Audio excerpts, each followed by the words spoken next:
안녕하세요. 아빠는 왜 코인 안 써입니다. 다들 반갑습니다. 여러분 대불장 안 올 것 같죠? 저는 반대라고 생각합니다. 커뮤니티에서 이런 얘기들이 나돌고 있어요. 불장 보는 사람이 많으면 혹은 불장을 외치는 유튜버들이 많으면 대하락 시작이라고. 근데 전 아직 안 끝났다고 봅니다. 11월 2일 일요일 브리핑 시작하도록 하겠습니다. 일단 비트코인 같은 경우에는 날봉을 보는 박스권 형성이 되어 있고 단기적인 그림에서도 트럼프 빔이 나오고 나서에 대한 박스권이 형성이 되어 있습니다. 그래서 단기적으로 봐도 지금 이 기간만 대략적으로 22일이 걸렸어요. 여기서부터에 대한 기간이죠. 22일 걸렸고 고점을 찍어주고 나서에 대한 기간은 대략적으로 3개월 반 정도 걸렸습니다. 그래서 옆으로 늘어지고 있는 와중에 이러한 바운스 나오는 그림들이 계속 낮아지고 있어요. 여기에 대한 바운스, 그 다음에 여기에 대한 바운스, 고점 콜이 살짝 오버슈팅 됐긴 했지만 그 다음에 여기에 대한 바운스, 그 다음에 여기에 대한 바운스 계속 낮아지고 있는 거를 볼 수 있는데, 그럼 우리가 지금 여기 박스권을 어느 정도 알고 가야 비트코인 다음 움직임을 알 수 있습니다. 여기에서 트럼프 빔이라고 나왔을 때 이전에 상승에 대한 힘을 크게 받지 못하는 상승으로 계속 넘어졌습니다. 여기에 대한 구간은, 그 다음에 여기에 대한 구간, 그 다음에 여기에 대한 구간을, 그리고 나서 일정 구간 올라오니까 윗꼬리가 달리면서 반전세를 만들어낸 건데, 이 반전을 만들고 나서 그다음에 훅 빠진 거죠. 단기봉으로 봐도 거래량이 그렇게 크게 튀면서 올라가는 게 아니기 때문에 이전과 비슷한 횡보 구간대에서 거래량을 유지하면서 상승을 해줬기 때문에 이러한 거래는 페이크라고 판단을 하고 차트가 상승했다가 휩소가 나올 수 있겠구나, 반전 될 수 있겠구나라고 좀 인식을 해야 하는 구간입니다. 그러면은 여기 구간을 제외하고 이런 말리면서 움직여지는 그림들이 점점 낮아지고 있는데, 밑에서 15%, 고점에서 밑에까지 뭐 15% 정도, 플러스 마이너스 15% 정도 현재 변동성이 그래도 좀 있는 박스권을 형성해 주면서, 여기 픽스 렌즈 볼륨 프로파일 키면은 여기 기준으로 한번 잡아볼게요. 여기 장대에 나오는 이 구간부터 어느 정도 이 박스권에 대한 같이 한번 설치를 해보자면은 이 박스권에 대한 거래들이 강하게 붙었어요. 그래서 이 박스권에 대한 거래가 강하게 붙은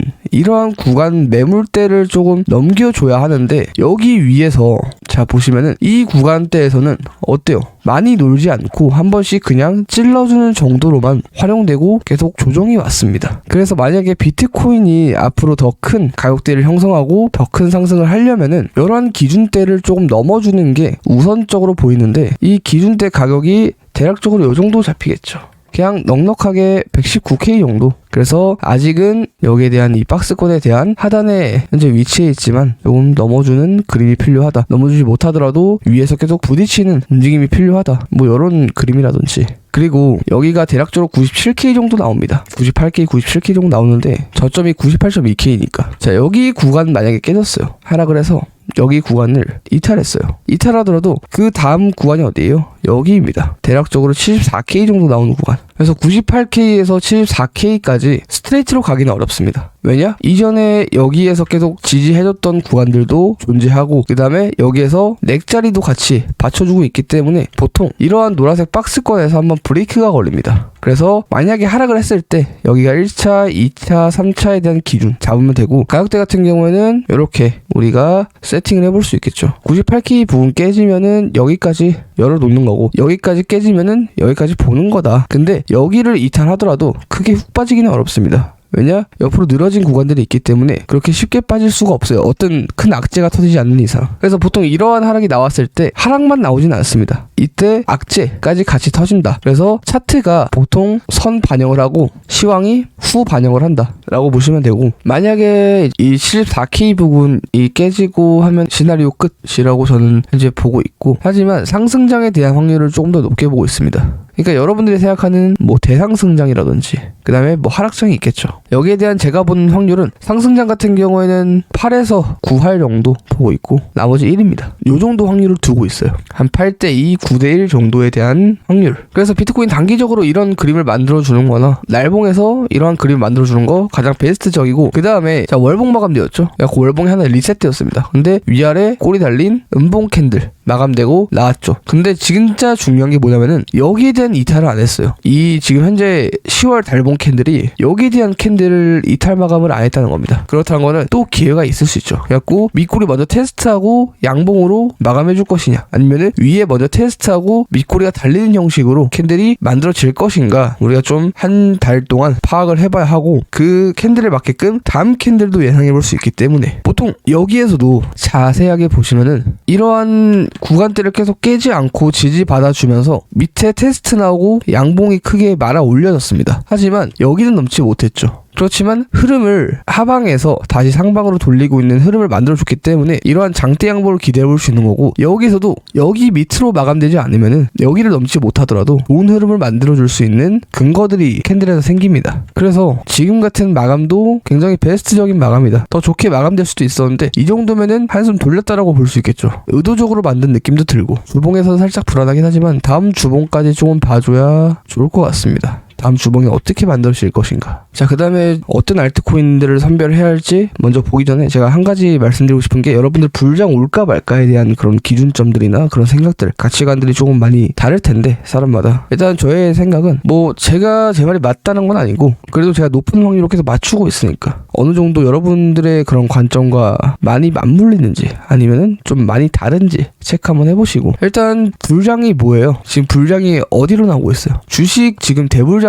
진행 중입니다. 진행 중인데, 이 주식 대불장이 어느 정도 사그라들면은 코인 시장으로 자본이 흡수될 가능성이 좀 높습니다. 2021 대불장에서도 그때 막 3전 고점 치고 그 다음에 한국 주식들 막 피날레 치고 그랬었는데, 이때 피날레 치고 나서 쭉 빠졌을 때 코인은 계속 우상향하고 있었습니다. 한 3개월 4개월 정도 더 올라갔어요. 아니 6개월이었나? 아마 요 정도 기간 동안 더 상승을 하고 있었는데, 이때 코인 하는 사람들이 주식하는 사람 놀렸어요. 요즘 왜 주식하냐, 코인하지. 근데 지금 현재 보시면은 왜 코인해? 지금 주식장 얼마나 좋은데. 똑같은 현상이에요. 그냥 입장만 바뀐 것 뿐이지. 근데 이제 여러분들이 한 가지 좀 생각하셔야 될 게 뭐냐면은, 뭐 다른 채널에서 알려준 건지 모르겠지만 이 자본이란 걸 좀 이해하셔야 합니다. 돈이죠. 이걸 이해 못하면 여러분들 그냥 상승에만 계속 쫓기게 돼요. 이 돈의 흐름, 돈의 사이클, 자본이 어떻게 이동하는지 이걸 모르면은 여러분들 계속 그냥 그 상승에 쫓기기만 합니다. 그러면 결국엔 돈이 계속 갈릴 수밖에 없겠죠. 일단 자본은 이 투자와 연결하면은 여기 중간에서 뭐가 생겨요? 리스크라는 게 생겨요. 이 리스크가 일반적으로 낮은 자산에서 높은 자산으로 움직이게 됩니다. 이게 진리예요. 그래서 낮은 자산, 이 어떤 게 낫냐, 리스크가 낮은 자산에서 리스크가 높은 자산으로 옮겨지는 건데,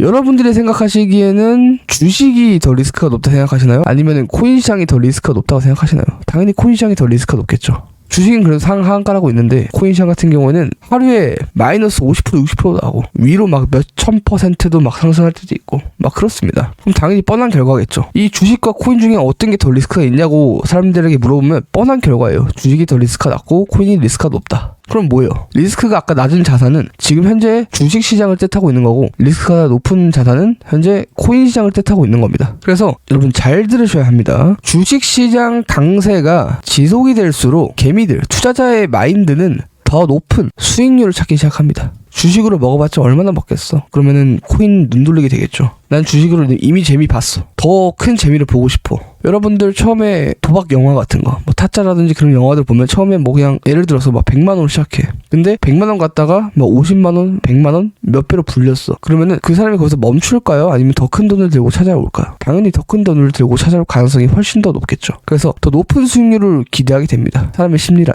그래서 과열과 환희를 쫓는 시장이 지속이 되는 건데, 이게 장만 바뀐 거예요. 주식에서 코인으로 시장만 옮겨간 겁니다. 이게 자본 흐름인데, 그래서 뭐 예를 들어서 뭐 국채, 그다음에 주식, 그다음에 코인, 여 순서대로 유동성이 내려오는 구조에서 금리가 현재 인하되고 있죠. 인하되면서 국채, 대형주, 섹터 이런 걸로 묶여가지고 상승하는 자금이 만들어지고, 그 후로 이제 유동성 확장이 되면서 앞으로 성장 기대 가능성이 높은 뭐 성장주라든지, 이것도 리스크가 좀 높죠. 왜냐면은 대형주보다 성장주가 더 높잖아요. 삼성전자냐 아니면은 예를 들어서 AI, 뭐 바이오, 뭐 이런 주 이런 거냐, 확실히 리스크가 더 높을 수밖에 없습니다. 그 다음에 더 높은 리스크를 찾으면은 당연히 코인 시장이겠죠.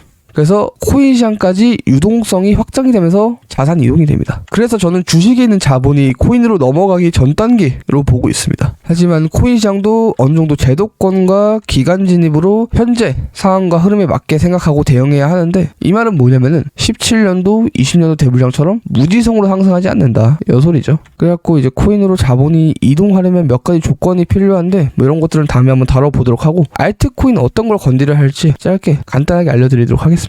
자, 업비트입니다. 지금 4시간봉 기준으로 21선 거래량 켜놨어요. 그래갖고 지금 상승한 애들을 보면은 한번 봐보자고요. 버추얼 프로토콜 상승 잘 나왔죠. 21선에서 어떻게 되는지, 이전에 하락 이후에 21선에서 어떤 그림을 보여줬는지, 보통 돌파 시그널이 다 나왔단 말이에요, 21선에서. 근데 지금 선행 차트는 뭐 버추얼 프로토콜, 그 다음에 라이브 피어, 미나 요 정도 있는데, 일단은 라이브 피어 같은 경우에는 강하게 돌파 나오고 거래량까지 같이 터져갖고 잡을 수 없는 타점으로 그냥 올려버린 차트고, 뭐 스토리지 이런 거 같은 경우에는 거래량이 현저히 안 올라가고 있는데 차트는 상승하고 있어요. 그래서 윗꼬리가 크게 달리기 전까지는, 거래량이 크게 터지기 전까지는 어느 정도 지속성을 현재 보여주고 있는 차트를 찾아야 합니다. 이해하셨죠? 첫 번째 4시간 봉으로 20선 넘어주는 아이들 찾아야 하고, 그 다음에 거래량이 일정한 애들 찾아야 하고, 그 다음에 윗꼬리가 없는 애들을 일단 찾아야 합니다. 요게 해당이 좀 돼야 해요. 그래서 뭐 다른 코인들 보면은 여기도 윗꼬리가 크게 달리면서 거래량이 터지면서 쭉 상승했죠. 그러면은 어느 정도 단기 피날레를 쳤다라고 보시면 되고, 이런 건 뭐 15분봉 안 봐도 되겠죠. 이렇게 쭉 달린 거니까. 이런 상승만 좀 먹어도 짭짤하게 먹을 수 있으니까. 이런 것도 마찬가지예요. 거래량 안 터지고 있는데 계속 달리고 있고 윗꼬리가 그냥 거의 없이 나오고 있잖아요. 이런 건 뭐 나온다고 할 수 없죠. 제가 윗꼬리가 나온다는 기준이 뭐냐면은 이런 겁니다. 이런 거. 이런 윗꼬리. 아니 미나 같은 윗꼬리. 현재 이런 윗꼬리를 말하는 거예요. 이런 윗꼬리를 말하는 게 아니라. 그럼 지금 뭘 건드려야겠어요? 이런 것도 있잖아요. 모카, 그 다음에 뭐 스토리지, 그 다음에 너보스, 이런 애들 현재 이어서 달릴 수 있는 애들이다. 뭐 알트레이어. 근데 이런 것들을 좀 장기적으로 보면은 바닥을 한번 깨주고 또 밑에서 놀아주고 있기 때문에 단기적으로 들고 가야 하지, 장기적 뭐 중기적으로 들고 가면 안 됩니다. 근데 조금에 대한 손실이 아까워서 홀딩하고 있다? 그러면 더 큰 손실로 이어지니까 손절가 꼭 잡으시면서 매매하셔야 하고, 너보스도 마찬가지예요. 지금 뭐 바닥권에 놀아주고 있는데 손실 관리 안 하면 는 크게 물릴 수 있다. 그래서 단기적으로 바라보고, 만약에 4시간 봉에서 이런 관점으로 좀 잡은 다음에 들고 갔어. 근데 뭐 좀 지나고 보니까 내 평단가는 여기인데 차트가 막 이렇게 올라가 있어. 거래량 막 터지면서. 그럼 여기서 선택해야겠죠. 눌림 상승을 볼 것이냐, 눌림 나오고 그냥 추가 하락으로 볼 것인가. 이 둘 중에 한 가지 봐야 되겠죠. 이 추가 하락 보는 것도 이 상승분의 퍼센트 먹고 있잖아요. 여기에 대한 리스크를 여기다가 투자를 하는 거기 때문에 더 큰 욕심이 있다면은 이렇게 하는 게 맞는 거고, 더 상승을 볼 거면은. 그래서 이러한 기준을 잡고, 만약에 셀로 같은 애들이 이렇게 나왔어. 지금 윗골이 나왔죠. 자, 지금 셀로가 윗골이 나오면서 거래량 터졌어요. 그러면 어느 정도 단기 고점이라고 볼 수 있어요. 그러면 10분봉으로 본 다음에 아, 좀 눌리고 있구나. 그럼 건들지 마시고, 스토리지 같은 거는 아직 거래량 안 뜨고 있잖아요. 4시간 봉에서 치고 거래량 터지고, 그 다음에 더 장기적으로 볼 거면 1봉 21선까지 체크하면서 보는 게 좋겠죠. 근데 얘 같은 경우에도 어느 정도 저점을 한번 깨고 나서 지금 반등을 치고 있기 때문에 장기적으로 보면은 절대 안 좋습니다. 얘가 만약에 이렇게 해갖고 상승에 여기까지 나왔어. 그 다음에 이런 구간에 들어갔으면 좀 장기적으로 봐도 되는데 지금 그렇지 않으니까. 그래서 기준은 이렇게 잡으시면 된다. 그래서 좀 더 디테일한 거는 멤버십 영상에서 다뤄드리도록 하고, 스터디 이제 멤버십 선물방, 현물방이 둘 다 있습니다. 관심 있으신 분들은 나눠서 들어오시면 되고, 현물방 같은 건 유튜브 멤버십을 통해서 오시면 되고, 선물방은 1대1 문의 주시면 됩니다. 지금 같은 현재 시장 너무 어렵기 때문에 잘 한번 헤쳐나가 보시고 항상 안전하게 매매하시고 성투하시기를 바랍니다. 감사합니다. 성투!